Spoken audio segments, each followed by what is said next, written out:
Sam Altman is one of the most talked about people in technology. I think there's many ways it could go wrong, but we work with powerful technology that can be used in dangerous ways very frequently. His company, OpenAI, is behind the tools changing how the world writes, thinks, and creates. Altman's story isn't just about technology. It's about risk, vision, and the limits one person is willing to test before the world around him shifts. Before OpenAI became a household name, Altman was already known in Silicon Valley for spotting patterns others missed. Friends describe him as calm on the surface but always calculating the next 10 steps ahead. To understand where OpenAI came from and where it might take us, you have to start long before Chatgpt.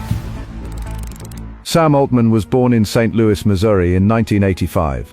He learned to code as a kid, taking apart old computers to see how they worked. He once said that learning programming felt like discovering superpowers. If you could write code, you could make something appear from nothing. He went to Stanford University, like many future tech founders, but dropped out after 2 years to start a company. That first company was called Looped, a location-sharing app launched before smartphones were everywhere. It didn't change the world, but it taught him how startups really work. The pressure, the speed, the uncertainty. After Looped was sold, Altman joined Combinator, one of the most famous startup accelerators in the world. As president, he helped small teams turn ideas into billion-dollar businesses. Working with hundreds of founders gave him a front-row seat to how innovation happens and how quickly it can get out of control. Around 2015, conversations in tech started shifting. Artificial intelligence was moving from academic research into commercial use. Google was buying up AI labs. Elon Musk and others warned that super-intelligent systems could become dangerous if a few companies controlled them. Altman was fascinated by that tension, unstoppable progress on one side and fear on the other. Along with Musk, Greg Brockman, Ilya Sutskever, and several top researchers, he co-founded OpenAI in December 2015. The goal sounded almost idealistic: develop advanced AI that benefits all of humanity. It would begin as a non-profit, free from investor pressure, focused on safety and transparency.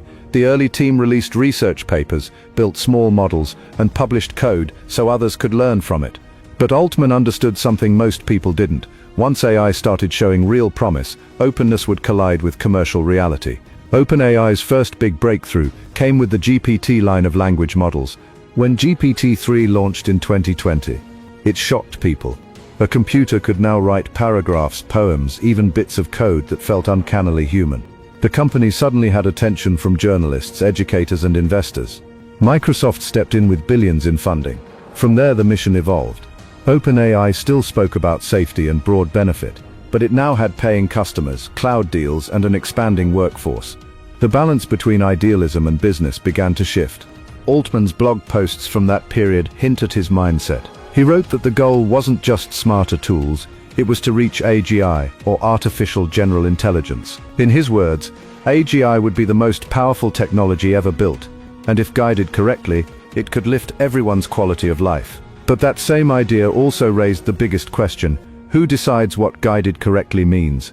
As OpenAI grew, so did the tension inside it. What began as a research lab built on openness was turning into a global company with investors, partnerships, and real power. Sam Altman was now not just a startup founder, he was a gatekeeper to the future of artificial intelligence. By 2022, Chatgpt had become a cultural phenomenon. Millions of people were using it to write emails, plan lessons, build code, and even tell stories. The launch was bigger than anyone at OpenAI expected. Servers crashed under the demand. The name Chatgpt became shorthand for AI itself. But with success came pressure. Governments wanted regulation. Universities worry about plagiarism. Artists and writers said the models were copying their work. Tech rivals were racing to catch up. Inside OpenAI, not everyone agreed on how fast to move or how transparent the company should be. In November 2023, everything broke open. Out of nowhere, OpenAI's board of directors announced that Sam Altman was being removed as CEO. The official reason was vague. They said he hadn't been consistently candid in his communications with the board. The reaction was instant chaos. Most of the company's 700 employees threatened to quit. Greg Brockman, OpenAI's co-founder and president, resigned in protest. Microsoft, one of OpenAI's biggest partners, offered to hire the entire staff if the board didn't reverse its decision. For a few days, no one knew who was really in charge of the world's most influential AI company. Then, after intense negotiations, Altman was reinstated. The board that had fired him was replaced. The whole episode lasted less than a week, but it left deep scars. When Altman finally returned to the office, he told employees he didn't plan to waste time being angry. He just wanted to get back to work. Still, the message was clear. Even inside a company built around safety and ethics, power was becoming personal.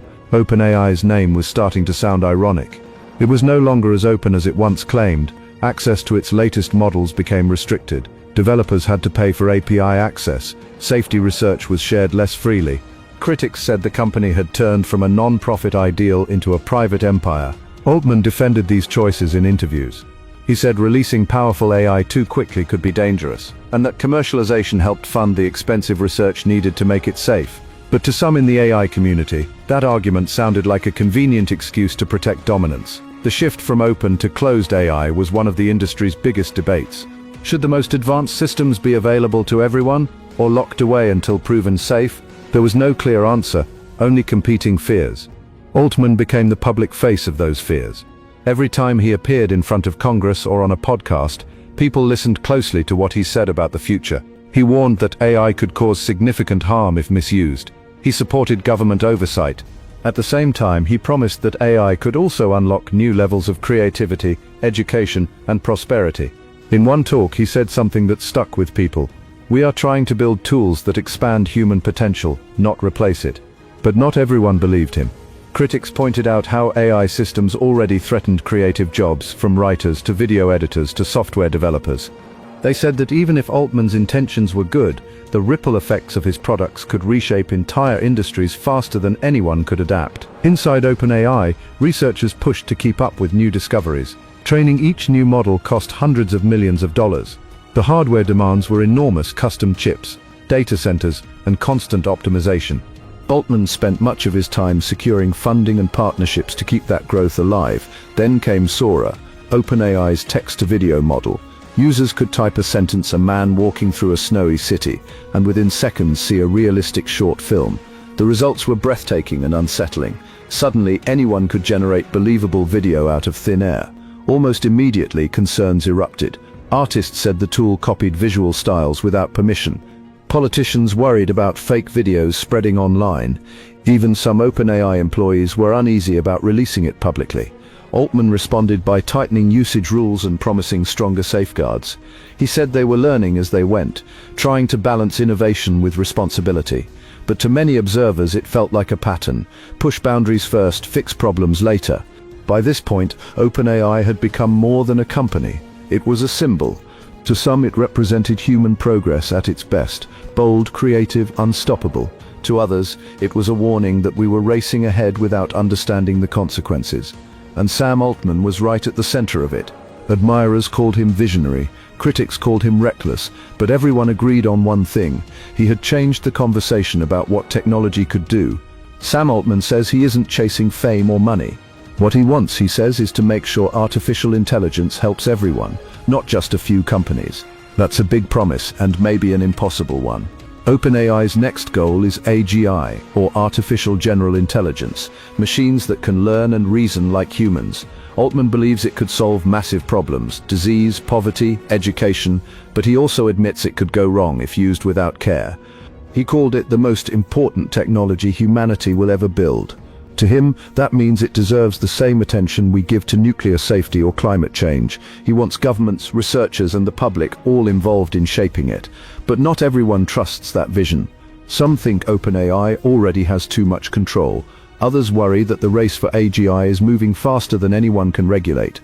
The same systems that write essays and code today could one day design new weapons, manipulate information, or make decisions beyond our understanding. Altman knows that risk, but he keeps pushing forward. He often says that trying to stop progress won't work. It's better to guide it than fight it.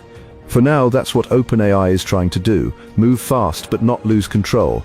The story of Sam Altman and OpenAI isn't finished. It's still unfolding every day in labs, governments, and on millions of computer screens around the world.